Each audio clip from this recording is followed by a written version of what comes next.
In recent WWE history, the Bloodline saga featuring Roman Reigns, the Usos, Solo Sikoa, Paul Heyman, Sami Zayn, and others has stood out as one of the most compelling storylines.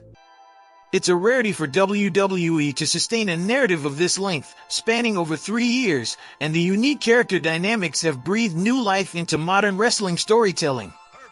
While centered around Roman Reigns, the success of the storyline lies in how it has elevated other stars like the Usos, Zayn, and Solo Sikoa. However, as 2023 comes to a close, some questions arise. Has the storyline reached its peak, and is it now running on fumes? Can it be argued that it has lingered for too long, with the bloodline potentially running dry? This discussion is not meant to diminish the entertainment value of the bloodline, but there are signs that suggest it might not be as captivating as it once was. One critical factor is Roman Reigns' part-time schedule, a significant shift since 2022. While understandable given his decade-long commitment, injuries, and status as WWE's top star, the reduced workload has impacted the storyline. Comparing the statistics, Reigns wrestled 52 matches in 2022, but in 2023, he participated in only 11 matches, with fewer appearances on SmackDown.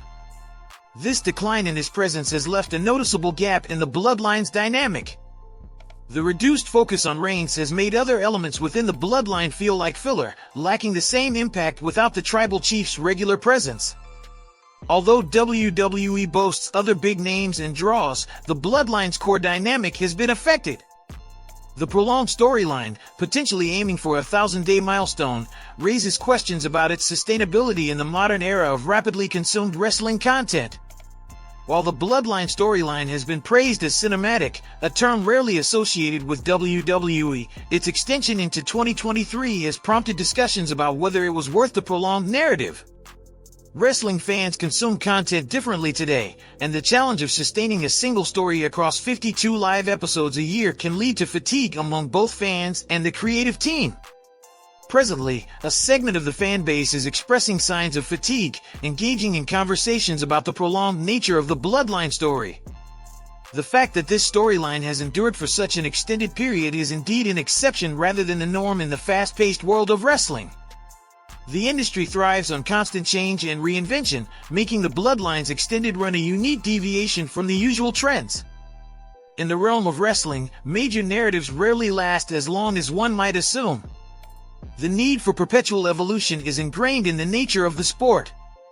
To put things into perspective, if we project the conclusion of the Bloodline story to occur at WrestleMania 40, the entire saga, spanning over 3.5 years, would nearly equal the duration of Stone Cold Steve Austin's ascent to the top during the Attitude Era.